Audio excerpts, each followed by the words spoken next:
Et bonjour à tous, on se retrouve aujourd'hui pour faire l'analyse fondamentale d'actions sur une stratégie fort dividende. Cette analyse fondamentale va se faire selon les 8 critères qui sont ici sur la gauche et on va remplir le tableau avec la validation des critères qui se trouvent ici en haut à droite. Mais tout d'abord, quelques rappels sur cette stratégie fort dividende. Vous devez vous définir vos objectifs. Soit votre objectif est d'avoir une rente, des revenus réguliers, de l'argent que vous pouvez dépenser, sortir du coup des investissements, et tout cela sans vendre d'actions. Soit vous voulez pouvoir réinvestir sans vendre, et donc du coup vous n'avez toujours pas vendu d'actions, mais vous avez de l'argent qui arrive régulièrement et vous pouvez réinvestir pour faire augmenter votre capital investi. Mais attention, il y a des gros points d'attention sur cette stratégie. En effet, il faut faire attention à la performance et au cours de bourse de l'action. C'est-à-dire qu'il faut bien analyser l'action sur laquelle vous mettez votre argent, puisque si votre cours de bourse, votre performance n'arrête pas de diminuer année après année, c'est votre capital qui se réduit, même si ce sont des moins-values latentes, c'est votre capital qui est réduit au fur et à mesure. Et en plus de ça, les dividendes, les rendements annoncés quand ils sont annoncés en fort dividende, c'est sur le prix de l'action Axel, donc sur le cours de bourse. Donc si votre cours de bourse a diminué de 50%, donc de la moitié, eh bien votre fort dividende a lui aussi été divisé par 2 et donc vous perdez la moitié de ce dividende. Donc c'est pas très intéressant à ce niveau-là. Donc attention à ce premier truc. Deuxième point d'attention, la pérennité de ce dividende. Et oui, vous mettez de l'argent sur une société pour avoir un fort dividende, mais il faut s'assurer que la société ne va pas péricliter ou qu'elle ne va pas arrêter son dividende. Donc, on ne peut pas en être sûr à 100%, mais il faut faire attention à cette pérennité du dividende, puisque si vous comptez dessus et que vous ne l'avez pas, eh bien vous avez perdu cet apport-là. En tout cas, ça ne peut plus rentrer dans votre stratégie fort dividende. Et le troisième point, c'est la capacité de distribution de la société, donc tout ce que l'on voit notamment avec le ratio de distribution, pour s'assurer qu'effectivement la société garde de l'argent tout de même pour réinvestir un minimum, pour ne pas avoir à couper son dividende justement, ou pour ne pas être complètement surendetté à terme. Une fois avoir défini les objectifs et les points d'attention, et bien après vous avez plein de choix à faire dans votre stratégie, qui sont des choix stratégiques à définir. Est-ce que vous faites une stratégie en DCA?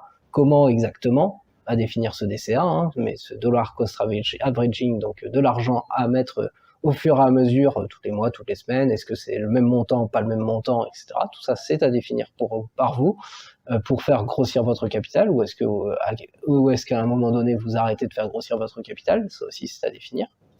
Le timing d'entrée, puisque vous pouvez faire du dollar cost averaging sur votre compte global, mais vous pouvez définir un peu les timings d'entrée sur les valeurs, c'est-à-dire que si vous avez par exemple une dizaine de valeurs, eh bien vous n'êtes pas obligé de rentrer à chaque fois tous les mois sur toutes les valeurs. Vous pouvez définir par exemple celles qui ont le plus baissé, ou vous pouvez prendre aussi par exemple les tendances qui sont à la hausse en ce moment. Tout ça, c'est à définir au niveau du timing d'entrée sur les actions. Ou si vous vous intéressez pas à ça et que vous mettez peu importe le moment, tout ça c'est à définir. La durée d'investissement aussi est à définir, c'est-à-dire que est-ce que vous faites à vive aeternam sur l'action, peu importe ce qui se passe, est-ce que vous avez des critères de sortie, donc ça va avec les critères d'achat et de vente, bien sûr, est-ce que vous avez des critères de sortie que vous définissez? Tout cela, c'est vraiment à définir. Qu'est-ce qui vous fait rentrer dans une action? Qu'est-ce qui vous en fait sortir? Est-ce que c'est à vive aeternam, comme je l'ai dit, ou est-ce que il y a vraiment des critères à définir?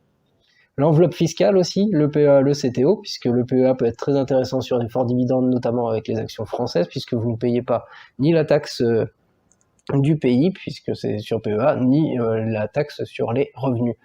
Et côté CTO, eh bien ça vous donne accès à plus d'entreprises, notamment du côté des États-Unis.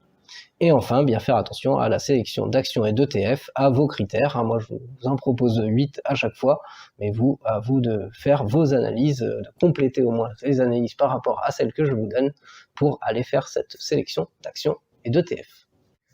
Pour sélectionner les actions que nous allons voir aujourd'hui, nous prenons un screener d'actions sur le stock 600 et nous trions ces valeurs sur les rendements, bien entendu, et nous allons prendre uniquement les entreprises qui sont éligibles au PEA. Du coup, dans cette liste, nous trouvons tout d'abord Maersk, que nous allons voir ici, Randstad qui est ici, Et ensuite, il faut descendre un peu plus encore. Amundi, nous n'allons pas le prendre puisque nous avons déjà vu les sociétés françaises du SBF 120 dans cette stratégie à fort dividende dans d'autres vidéos. Et par contre, nous allons voir Intesa San Paolo. Mais commençons tout de suite par Maersk. Maersk, ou AP Moller Maersk, c'est un grand armateur qui opère partout à travers le monde. C'est la plus grande entreprise du Danemark. Elle est connue sous le simple nom de Maersk et le groupe il est présent dans le transport maritime avec Maersk Line. C'est la première compagnie maritime et le plus grand amateur de porte-conteneurs du monde. Le groupe est également actif dans les domaines de la construction navale, de la prospection pétrolière et gazière, du commerce de détail, du transport aérien, avec Maersk Air cette fois-ci, et dans d'autres activités industrielles.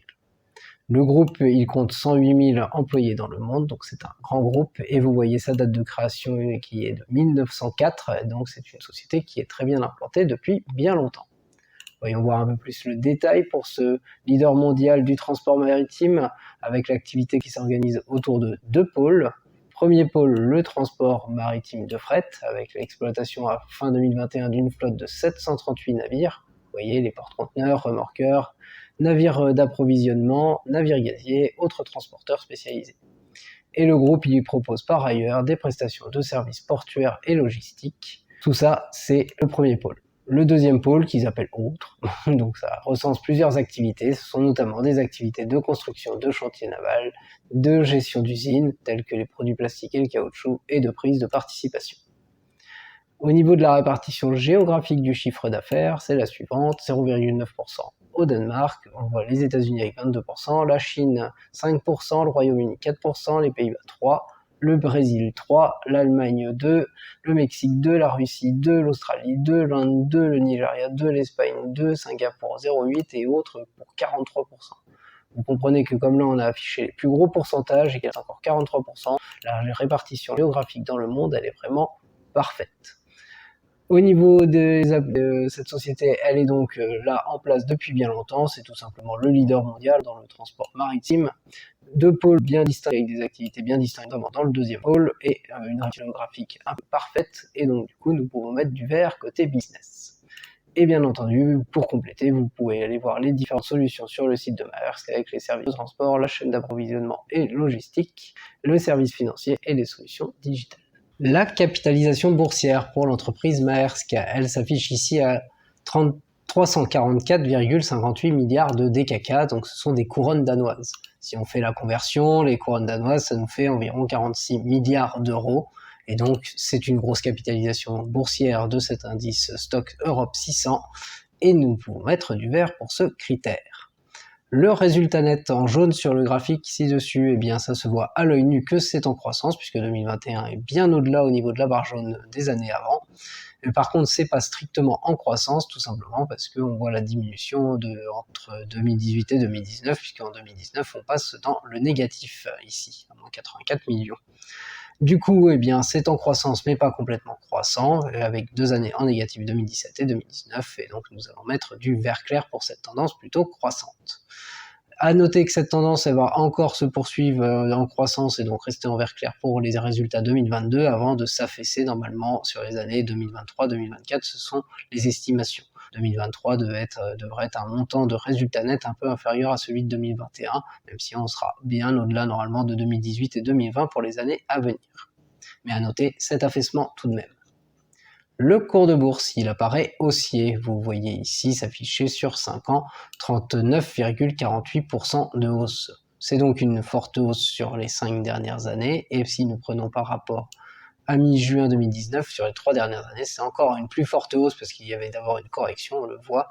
Et donc c'est 162,89% de hausse. Ce sont à chaque fois des hausses supérieures à 5% par an et donc du vert complètement pour ce critère. Passons côté PER, le rapport PE sur les 12 derniers mois, vous le voyez, il est très faible, à 2,18. C'est donc un indice de cherté qui est très peu cher, inférieur à 10, et donc c'est dans notre zone où nous mettrons l'indice complètement en vert. Passons côté dividende, et vous voyez côté dividende, la distribution des dividendes, les différents splits, le dernier est de 5 pour 1 date de 2014, et nous voyons que les dividendes, eh bien c'est globalement haussier, mais pas tout le temps haussier, et très erratique sur certaines années. Ça a l'air beaucoup de suivre un peu les résultats, puisqu'on voit en 2022 les résultats nets vont être très forts et le dividende est très fort. En 2021 c'était pas trop mal, ça allait, et probablement il faut s'attendre quand même à ce que ce dividende soit rediminué pour les années 2023-2024 selon les estimations. Dans tous les cas, nous partons de 2018 et nous avons de 2018 à 2019 150 couronnes danoises qui étaient versées par action, et nous sommes passés à 2500. C'est donc globalement en croissance, puisqu'il y a eu les premières années sans croissance, mais après c'est en croissance. C'est donc un indicateur que nous mettons en vert clair. Le rendement annualisé, il est affiché ici. Il s'affiche à 13,65%. C'est donc un gros pourcentage, un gros rendement pour cette année, pour cette action. Et donc c'est un rendement complètement en vert, une action qui a parfaitement sa place dans une stratégie à fort dividende. Néanmoins à noter que probablement ce dividende sera diminué, nous ne le connaissons pas encore sur les années à venir, mais à noter quand même que probablement que ce rendement ne sera pas aussi élevé, même si là, dans tous les cas, c'est un rendement bien supérieur à 3%, et c'est donc du vert. Le ratio de distribution associé à ce rendement, eh bien vous voyez la distribution sur le résultat net qui s'affiche ici. On retrouve nos 2 années qui étaient avec des pertes et pas des bénéfices, et donc du coup il y a eu des dividendes de versés, donc on se retrouve avec des choses en négatif ici. L'entreprise n'a pas hésité à puiser dans ses réserves ou à s'endetter pour verser ses dividendes. Par contre, tous les restes du temps où l'entreprise fait des bénéfices, et donc en 2022 on peut s'attendre exactement à la même chose, eh bien le ratio de distribution est là très très bon, très bien maîtrisé, largement inférieur à 60%. Nous avons donc 3 zones, 3 années où c'est dans le vert et 2 où c'est dans le rouge, probablement une 4e, et donc ça va peut-être s'améliorer, mais nous allons mettre tout cela dans notre zone moyenne en jaune pour terminer. La deuxième entreprise éligible au PEA dans cet indice Stocks Europe 600 pour cette stratégie fort dividende, il s'agit de Randstad. Et Randstad, c'est un groupe d'entreprises néerlandaises dans le domaine de l'intérim et des services en ressources humaines. Elle a été fondée en 1960 aux Pays-Bas, cette société, et elle opère dans une quarantaine de pays. Chaque jour, plus de 500 000 intérimaires travaillent dans les entreprises par l'intermédiaire de Randstad. Dans le monde, Randstad dispose de plus de 4500 agences. Donc on voit ici les effectifs, vous voyez les effectifs en 2016 ici qui sont indiqués à 658 000 personnes et même plus. Du côté de c'est le numéro 1 mondial de prestations de services en ressources humaines, Randstad, et sa répartition du chiffre d'affaires par activité est la suivante. Le placement de personnel généraliste en dehors des secteurs classiques, pour près de la moitié. Donc là on voit tout le personnel administratif, industrie légère, le secteur de la logistique. Le deuxième placement, c'est celui du personnel généraliste en provenance d'agences sur site, cette fois-ci, donc à peu près d'un quart, avec notamment les clients dans des secteurs des biens de consommation, de l'automobile, de la science de la vie, et ainsi de suite. Et enfin, le troisième placement pour presque le reste, c'est le placement de personnel spécialisé. Là, on a des professionnels de haut niveau expérimentés dans les secteurs de l'informatique, l'ingénierie, du commerce, de la santé. Et le groupe, il propose aussi des prestations de services à destination du personnel permanent, des clients, prestations de remplacement, de réinsertion, de gestion des salaires.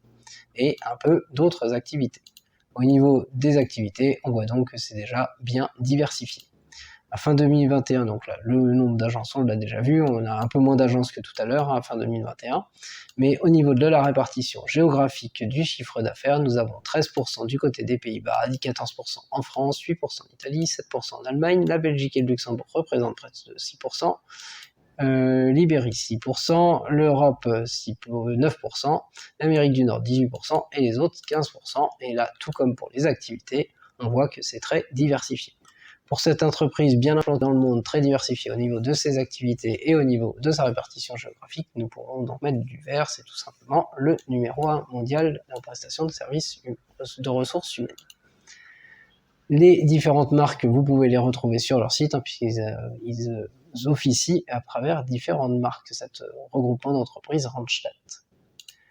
Le deuxième critère, la capitalisation boursière, elle s'affiche ici à 8,76 milliards d'euros. C'est donc une grosse capitalisation boursière du Stocks Europe 600, et nous pouvons mettre du vert pour ce critère.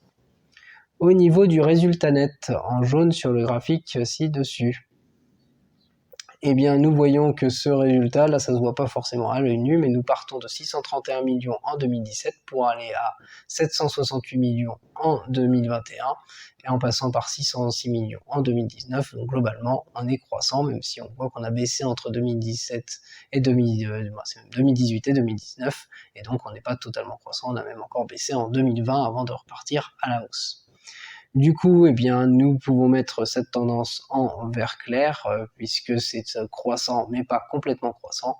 Et pour les estimations à venir, eh bien, nous devrions rester dans cette tendance plutôt à la hausse, mais pas une forte hausse exponentielle, hein, plutôt quand même à la hausse, et donc du coup, rester dans cette tendance plutôt vert clair. Le cours de bourse, il s'affiche lui en rouge, il est donc baissier. Néanmoins, il n'est pas fortement baissier puisque vous voyez s'afficher 12,79% de baisse sur 5 ans. C'est donc une petite baisse inférieure à 5% par an. Et si nous prenons par rapport au 14 juin 2019 sur 3 ans, eh bien là nous avons même une toute petite hausse, 0,39%. Donc on voit bien que cette tendance, et c'est un peu ce qui apparaît à l'écran, elle est quand même neutre, un peu baissière sur 5 ans, un peu même moins haussière, presque stable sur 3 ans, et donc du coup nous pouvons mettre ce critère en jaune. Le PER, le ratio cours sur bénéfice, il est indiqué ici à 10,97. Il se situe donc dans notre zone qui va de 10 à 17, il est même dans la partie plutôt basse de cette zone, c'est l'indice de cherté qui est tout à fait correct, et donc nous pouvons mettre ce critère en vert clair. Passons côté dividendes, et le versement des dividendes sur les dernières années, on voit que c'est un peu erratique, ce versement de dividendes. Nous partons de 2,76 € par action versée en 2018 pour aller vers une estimation à 2,19 en 2022, et donc du coup c'est une tendance globalement baissière. Mais ce n'est pas complètement baissier, ça se voit à l'œil nu, puisque effectivement le dividende a été coupé en 2020 avant de repartir fortement à la hausse et avant de rebaisser notamment. Du coup, nous pouvons mettre ce critère en orange, puisque c'est globalement une tendance baissière, mais pas complètement. Au niveau de ce rendement, eh bien, par rapport à ce qu'on a vu afficher tout à l'heure dans le tableau, eh bien, vous voyez que le rendement avec 2022, c'était celui de 2021 qui s'affichait, eh bien, il est inférieur puisqu'il est à 4,52%. Cela reste un rendement élevé, supérieur à 3%. C'est une action que je vous présente quand même si normalement je vais jusqu'à 5%, on va dire, dans les stratégies fort dividendes, je commence à 5%, mais cela reste un rendement qui s'approche relativement des 5% et qui était auparavant plus élevé et qui pourrait également remonter. Donc dans tous les cas, un critère de rendement en vert. Et associé à ce rendement, la distribution sur le résultat net, le ratio de distribution, vous voyez les différents chiffres ici, et bien ce qui est à noter, c'est que déjà, il n'y en a aucun en deçà des 100%, et donc c'est plutôt très bien maîtrisé.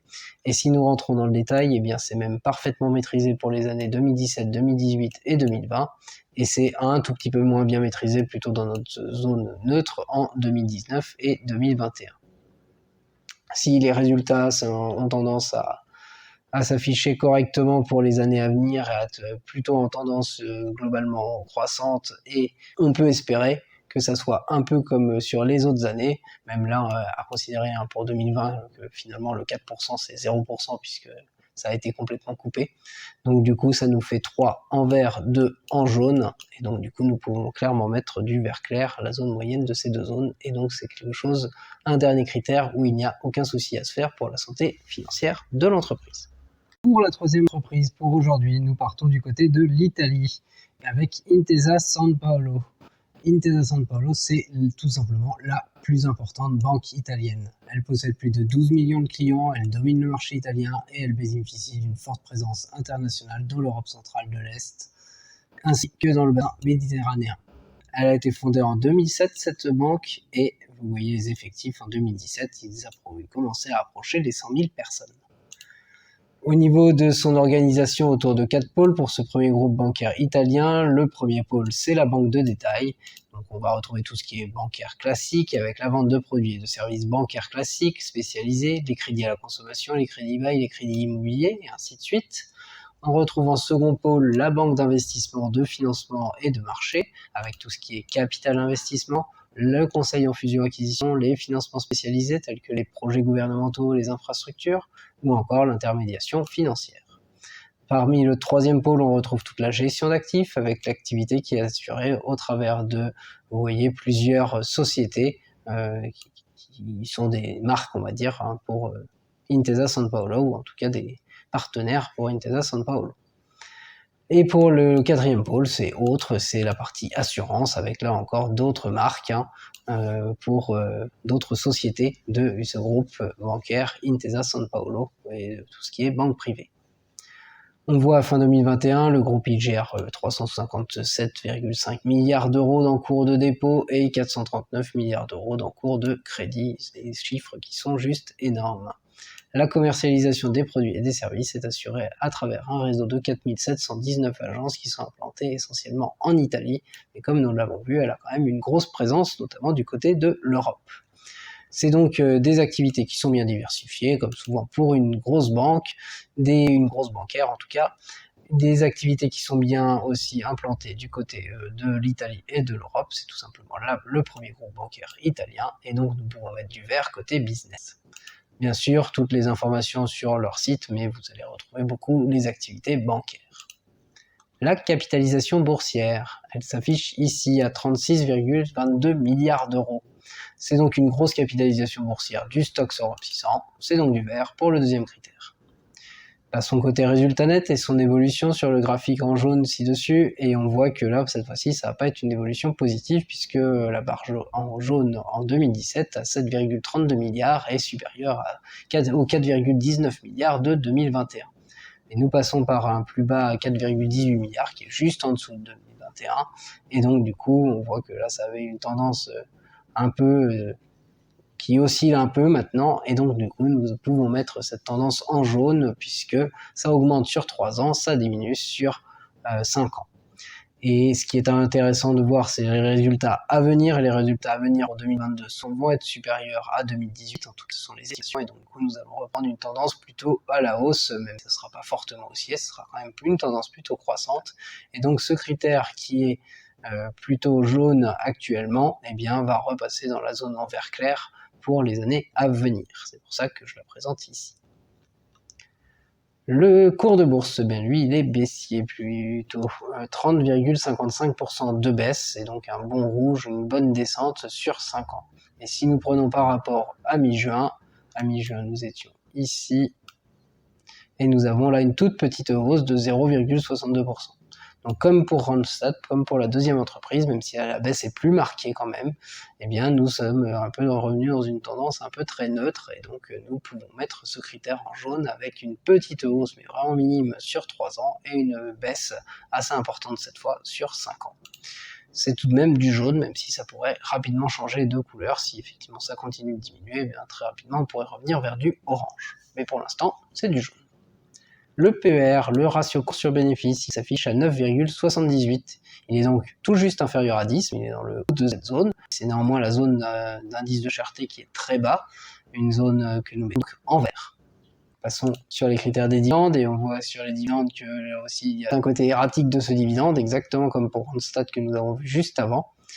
Ce dividende, ce qui nous intéresse, c'est les 5 dernières années. Sur les 5 dernières années, on voit qu'on passe de 0,20 € par action à 0,08 € par action en 2022, et donc du coup, c'est une tendance plutôt baissière. Mais c'est pas complètement baissier, parce qu'on voit que, comme pour beaucoup de banquières européennes, le dividende a été coupé au niveau de 2020, avant de rebondir et maintenant de repartir un peu plus à la baisse. Donc du coup, pour cette tendance baissière, mais pas complètement baissière, nous mettons du orange pour ce critère. Son côté rendement, et côté rendement, vous voyez que c'est pareil, c'est comme tout à l'heure, c'est comme pour Randstad, le rendement en 2022 est quand même inférieur à celui qui était affiché avant, et donc du coup, nous avons plus que 4,49% de rendement. Je la présente quand même parce que ça reste un fort rendement, supérieur à 3%, mais toujours se méfier des chiffres que l'on peut voir sur les différents sites et toujours comparer en fonction des sites. Et donc ce rendement, dans tous les cas, ça reste un fort rendement, même s'il est inférieur à 5%, que nous mettons dans cette stratégie à fort dividende, et un critère que nous mettons en vert. Et associé à ce fort rendement, la distribution sur le résultat net, vous voyez les chiffres ici, cette fois-ci c'est bien 0 en 2020 comme tout à l'heure, et par contre eh bien, nous voyons que là il y a plus d'années où c'est quand même plus haut dans la fourchette haute, même si aucun des chiffres ne dépasse 100%. On voit quand même qu'en 2021, on s'en rapproche un peu dangereusement des 100%, c'est-à-dire le fait de puiser dans ses réserves ou de devoir s'endetter pour distribuer un dividende aux actionnaires. Néanmoins, là, nous avons du coup deux critères en vert clair, en vert plutôt, complètement, en 2020 et en 2017 où c'est très bien géré. 2 années où ça serait notre zone orange en 2018-2019 où c'est quand même moins bien géré.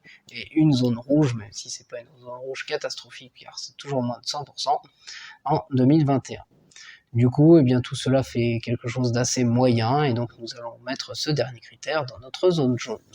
Voici donc le bilan pour ces entreprises, pour cette stratégie fort dividende. Pour la première, côté gauche, Maersk, l'entreprise danoise, eh bien, nous voyons que tous les critères essentiels sont en vert ou en vert clair et donc il n'y a rien à dire là-dessus. Attention au niveau du PER, il peut apparaître très faible, mais comme je vous l'ai dit, au niveau des résultats, on va atteindre un pic et on va redescendre, donc du coup ce PER va forcément remonter d'office, même s'il risque de rester quand même dans une zone assez peu chère. En tout cas, pour l'instant, le cours de bourse est très haussier.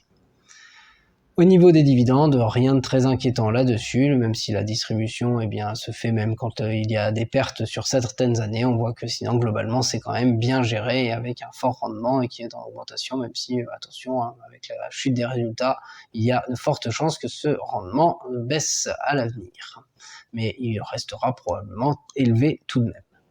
La deuxième entreprise, Randstad, du côté des Pays-Bas, pour celle-là, c'est aussi des critères essentiels qui apparaissent positifs, même s'il y a un peu moins positif que pour Maersk, puisque nous avons le cours de bourse qui, lui, tente à se retourner dans les 3 dernières années, mais qui était quand même plutôt sur une tendance un peu baissière.